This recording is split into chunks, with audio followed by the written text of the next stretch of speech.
आज पार्लियामेंट में पेश हो सकती है वक्त पर जेपीसी की रिपोर्ट। लोकसभा में रिपोर्ट रखेंगे JPC chairman Jagdambika Pal. Opposition के अराकीन लगातार कर रहे हैं रिपोर्ट की मुखालफत। ऑपोजिशन का इल्जाम है कि सिर्फ हुक्मरान जमात की तरमीम मानी गई है। वक्फ बिल रिपोर्ट में हमारी राय को शामिल नहीं किया गया है। तो आज जेपीसी की रिपोर्ट टेबल की जा सकती है। जगदम्बिका पाल इस रिपोर्ट को पेश कर सकते हैं। अब देखना होगा कि किस तरह से मुखालफत आज की जाती है ऑपोजिशन एमपीज के जरिए, क्योंकि लगातार ऑपोजिशन की तरफ से कहा जा रहा है कि उनकी बात को दरकिनार किया गया है इस रिपोर्ट में। लोकसभा में रिपोर्ट रखेंगे चेयरमैन जगदम्बिका पाल। ऑपोजिशन के अराकीन लगातार इस रिपोर्ट की मुखालफत कर रहे हैं और उनका कहना है कि सिर्फ हुक्मरान जमात की तरमीम मानी गई है, यानी कि जो सत्ता पक्ष की तरफ से कहा गया है वही इस रिपोर्ट में रखा गया है और हमारी बात को दरकिनार किया गया। हमारे नुमाइंदे सैयद मुबशिर इस वक्त जुड़ चुके हैं। मुबशिर, तो आज क्या ये रिपोर्ट सदन में पेश की जा सकती है? जगदम्बिका पाल ये रिपोर्ट पेश करेंगे, क्या कुछ खबर मिल पा रही है अभी?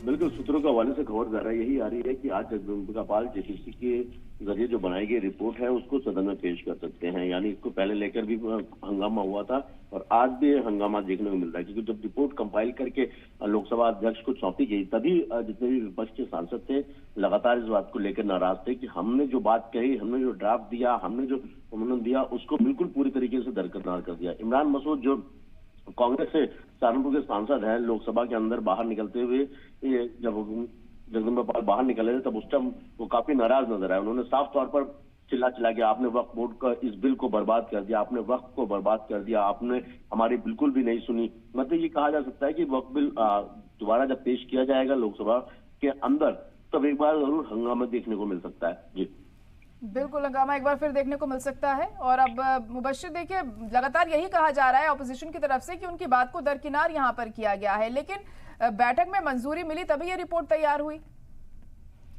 देखिए, बैठक में मंजूरी मिली थी उसकी वजह से कि जो आंकड़े थे, यानी जो सत्ता पक्ष के सांसद थे वो ज्यादा थे और उसमें जब वोटिंग हुई तो क्रॉस वोटिंग में सत्ता पक्ष के सांसदों ने वोट किया, ज्यादा वोट किया, जिसके बाद इसको मंजूरी मिली पेश करने की। यानी उसमें कमेटी के अंदर भी वोटिंग की गई और वोटिंग में भी सत्ता पक्ष के लोगों के ज्यादा होने की वजह से क्रॉस वोटिंग हुई और उसके बाद जब जीते तब ये रिपोर्ट को फाइनल कंपाइल किया गया।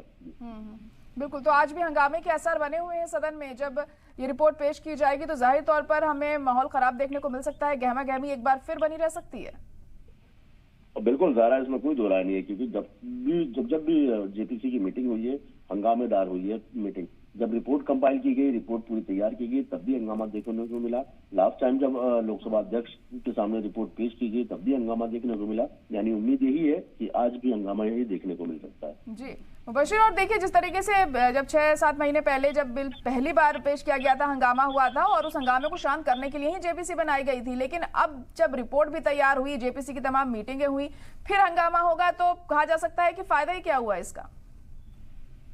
बिल्कुल, जरा ये कहना गलत नहीं होगा कि हंगामा ही होता चला आया था। हर बार विपक्ष के सांसद, चाहे असदुद्दीन ओवैसी हों, चाहे वो इमरान मसूद हों, चाहे वो मोहिबुल्लाह नकवी हों या फिर दूसरे जितने भी सांसद हैं, वो सभी सांसद इस बात का विरोध, पहली बात तो पूरी तरीके से इस बिल का विरोध कर रहे थे। उसके बाद जब जेपीसी बनी तब भी विरोध किया जा रहा था, क्योंकि मीटिंग में उनकी राय शुमारी पूरी तरीके से नहीं ली गई। लेकिन आपको ताजा बयान कल का सुनाते, कल दिल्ली में जीत के बाद भाजपा के नेता है मोहन सिंह बिष्ट, जो मुस्तफाबाद से जीते, पहला ऐलान ये किया गया कि जो है हम मुस्तफाबाद का नाम बदल देंगे, यानी मुसलमानों के नाम पर अगर कोई इलाका है तो उसको बदल जाएंगे। दूसरा बयान आया जो बीजेपी के एमएलए हैं करनैल सिंह, उनका बयान आया, उन्होंने साफ तौर पर कहा वक्त नाम की चीज को हम दिल्ली से खत्म कर देंगे।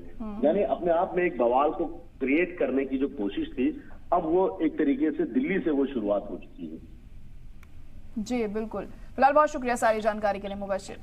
तो जेपीसी की रिपोर्ट आज सदन में पेश की जा सकती है। हंगामे के पूरे असर यहाँ पर बने हुए हैं। हालांकि ऑपोजिशन की तरफ से यही कहा जा रहा है कि हमारी बात को इसमें दरकिनार किया गया है, इस रिपोर्ट में तरजीह नहीं दी गई है बात को और सिर्फ सत्ता पक्ष की बात ही यहाँ पर मानी गई है, हुक्मरान की बात यहाँ पर मानी गई है।